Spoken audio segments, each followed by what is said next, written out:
Il est 13 h, bonjour et bienvenue à cette première édition de l'actualité de la journée. Nous sommes à quelques jours de Ramadan et déjà des opérations de solidarité se manifestent pour accompagner les plus démunis en commune 4 du district de Bamako.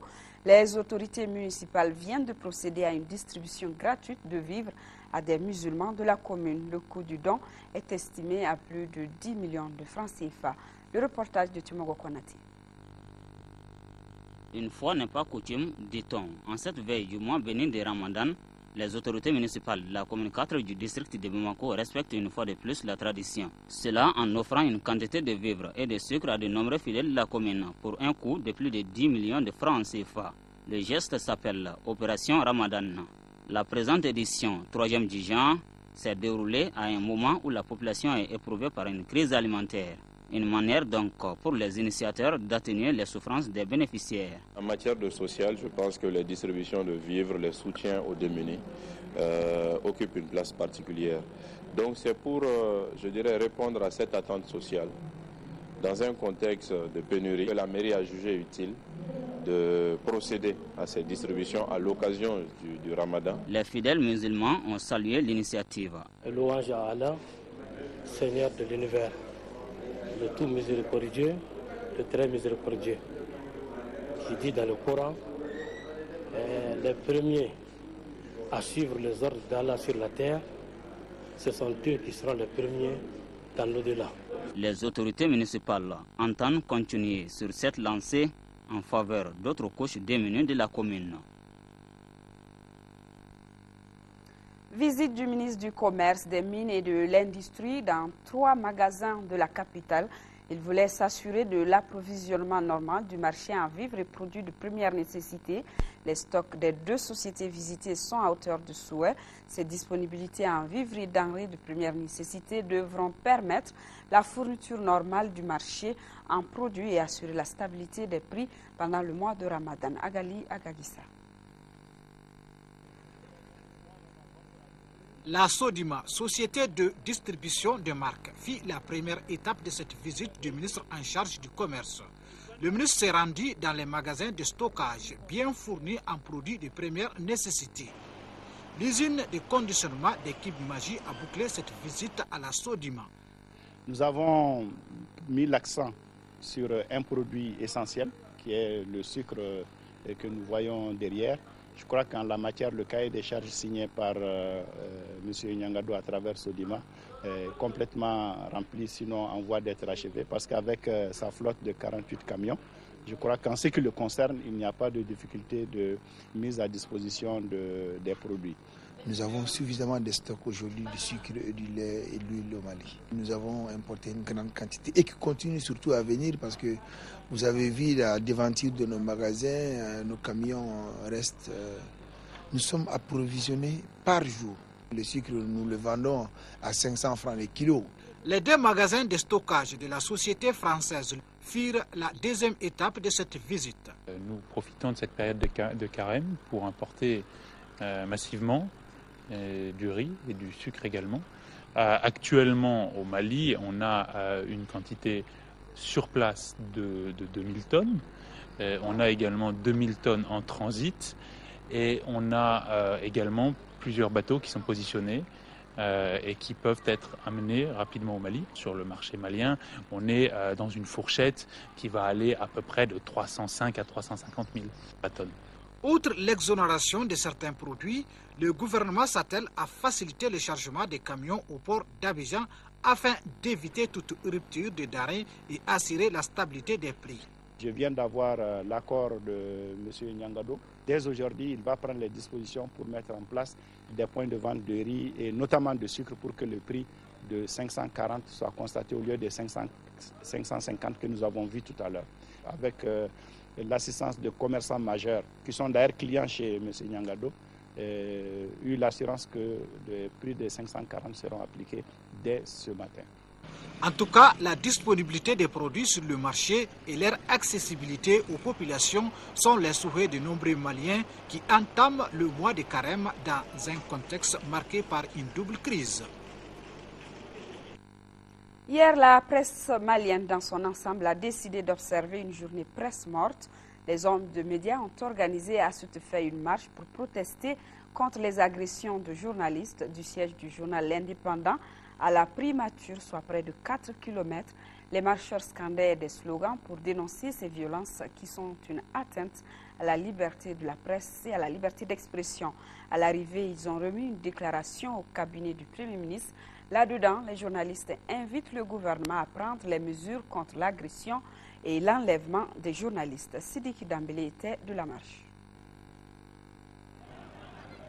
À l'unisson, les hommes des médias publics et privés ont battu les pavés près de 4 km environ du siège du journal L'Indépendant à la primature pour dénoncer les agressions dont sont sujets les journalistes. Pour rappel, en moins de 3 semaines, 2 journalistes, Abdraman Keïta de l'Aurore et Saouti Aïdara, 62 ans, directeur de publication de L'Indépendant, ont été enlevés par des hommes encagoulés et passés à tabac. D'où l'ire des journalistes qui expriment aujourd'hui leur ras-le-bol et leur indignation. On en a vraiment marre là, depuis un bon moment. Les journalistes, je crois, comme je l'ai dit, c'est la corporation la plus maltraitée. Et nous, on pense qu'on ne mérite pas d'être frappé là. Et puis deuxièmement, après ce qui s'est passé avec Saouti, nous, on pense qu'il faut que l'État nous aide à savoir ce qui se passe quoi. Il y a des escadrons, pour le moment, ce n'est pas des escadrons de la mort, il y a des escadrons de bastonnade qui frappent les journalistes. Et nous, notre marche aujourd'hui, c'est dire on en a marre, c'est trop, et que le gouvernement nous aide un peu à faire la lumière autour de toutes ces affaires. Les journalistes font leur boulot. Quand il y a quelque chose qui est contraire à la loi, il y a une loi sur le délit de presse. On peut nous interpeller là où on veut, mais pas penser qu'on doit nous bastonner et que ça va nous faire taire. On veut dire aux gens, plus vous allez essayer de bastonner, plus vous nous verrez dans la rue.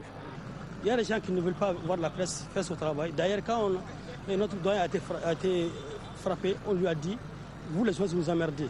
Et je crois qu'on va continuer à les emmerder parce qu'on n'est pas prêt à avoir de notre liberté de presse.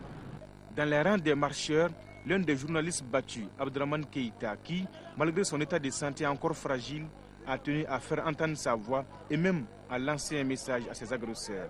La presse malienne est soudée autour de l'essentiel, soudée autour des valeurs qui appartiennent à toute la presse, malgré sa diversité. Message à mes agresseurs, oui, qu'ils se ressaisissent. Et que la liberté de la presse n'appartient pas qu'aux journalistes, c'est un bien collectif à défendre. Outre les hommes des médias, il y avait également dans les rangs des marcheurs des démocrates convaincus et amis de la presse, pour qui la défense de la démocratie passe par la liberté de la presse. On peut ne pas être d'accord avec ce que peut dire ou écrire un journaliste, mais on doit non seulement lui permettre d'écrire ce en quoi il croit, mais même l'aider à le faire. Troisième raison, c'est que la liberté de chaque individu, journaliste ou pas, doit être préservée, et particulièrement au Mali aujourd'hui, où nous avons besoin d'une transition apaisée et où nous avons besoin de donner une image positive de notre pays à l'étranger.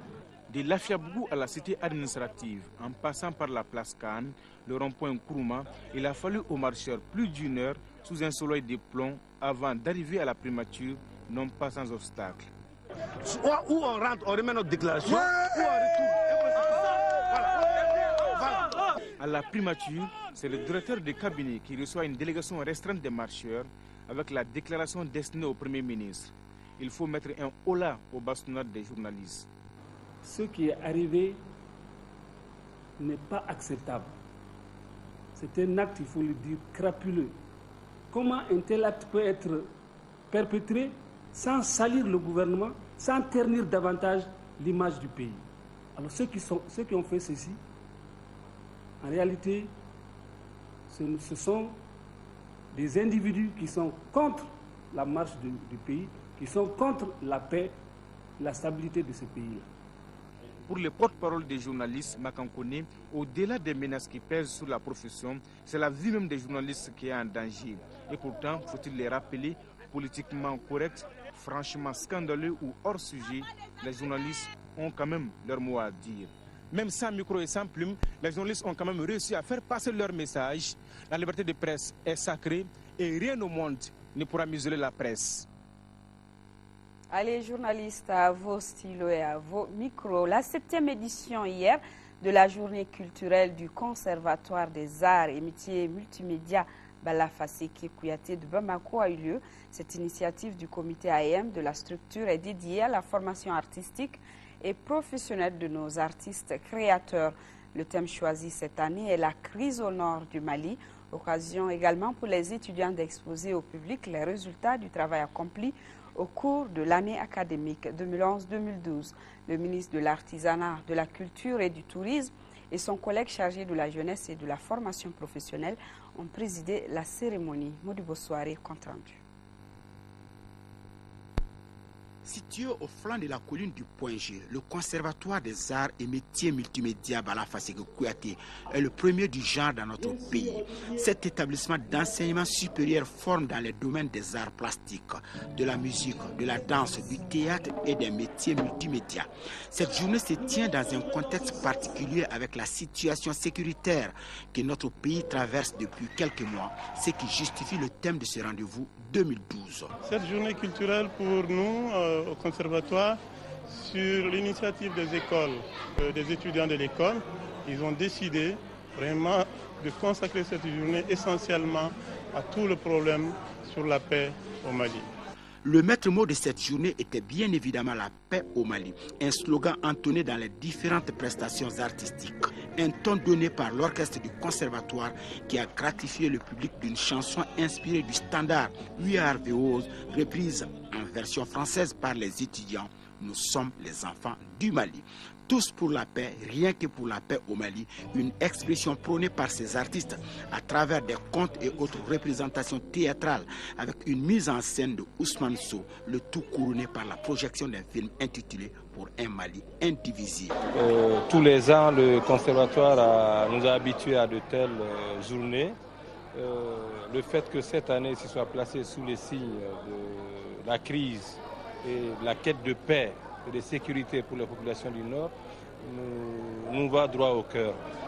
Professeur, pour ne pas dire ancien professeur de cet établissement, je me rends compte que le temps que j'y ai passé avec eux, je ne l'ai pas passé pour rien. Le temps n'aura pas été vain. Ces enfants, aujourd'hui, nous ont montré que la crise peut être surmontée à travers la culture, à travers les messages forts, à travers les gestes de tous les jours, à travers les leçons que nous avons apprises par les contes, par les paroles. En retour, le comité AEM du conservatoire a offert au ministre de l'Artisanat, de la Culture et du Tourisme en guise de reconnaissance un tableau symbolisant la libération du nord du Mali. Des expositions de peinture et autres activités culturelles sont programmées pour magnifier le talent de nos jeunes artistes. Voilà les étudiants du Conservatoire pour la paix, lancement de la campagne de reboisement 2012 dans la région de Ségou. Le thème de cette édition est reboisement, une alternative pour la santé des sols et une économie verte. L'événement est organisé cette année à Sinzana, Gare, avec la collaboration du projet de renforcement des capacités pour une agriculture durable PRECAD. De Ségou, le reportage de Brahima Kone.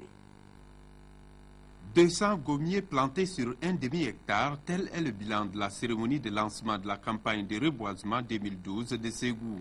Ça se passe à 1 kilomètre du village de Sinzana et les objectifs sont au nombre de 2. La récupération des terres et la lutte contre la désertification. L'acacia convient très bien à cela. À la mesure, c'est l'une des meilleures gommes sur le marché international. En même temps, c'est une espèce qui vraiment... Le gommier en français, l'acacia sénégalais, c'est son nom scientifique. Voilà. Donc, et pas trop en milieu de celui-ci. Alors, ça s'adapte très bien sur cette terre dégradée-là. Et le site qui est choisi ici, c'est un site dégradé, un sol nu, sans végétation, on peut récupérer. Planter, c'est une chose, mais entretenir, c'est encore très important. La protection, quand on le fait, surtout avec des grillages sécurisés, vraiment, on aurait reçu presque à plus de 30%. Cette campagne de reboisement est initiée par la Direction régionale des eaux et forêts et le projet de renforcement des capacités pour une agriculture durable PRECAD. Elle se veut un cadre de sensibilisation de tous les acteurs afin de les inciter à soutenir la politique gouvernementale en faveur de l'environnement. La protection de l'environnement est une préoccupation cardinale au Mali. Cela a suscité la signature et la ratification de nombreuses conventions internationales y afférentes. Et cette volonté politique s'est également manifestée par l'élaboration et la mise en œuvre de politiques, stratégies, plans et programmes de protection de l'environnement. Pour la campagne 2012, il est prévu de reboiser environ 19 hectares dans la région de Ségou. Et avant de clore cette édition, retenez que la mission technique d'évaluation de la CEDEAO, de l'Union africaine et des Nations unies a pris fin aujourd'hui dans notre pays. Les experts ont travaillé avec les autorités militaires du Mali pour préparer le terrain en vue du déploiement d'une force de la CEDEAO au Mali. Le but de cette force sera d'aider l'armée malienne à reconquérir les régions occupées. Les conclusions des travaux ont été présentées ce matin au Premier ministre Cheikh Modibo Diarra qui se dit satisfait des résultats obtenus. Les détails donc de cette rencontre ou de cette mission, c'est dans nos éditions du soir, éditions qui vous seront présentées par Awaï Touré. Je vous retrouve demain s'il plaît à Dieu à 10h et 13h. D'ici là, soyons de cœur et d'action avec nos compatriotes des régions du Nord vivant sous occupation. Ne les oublions pas. Merci.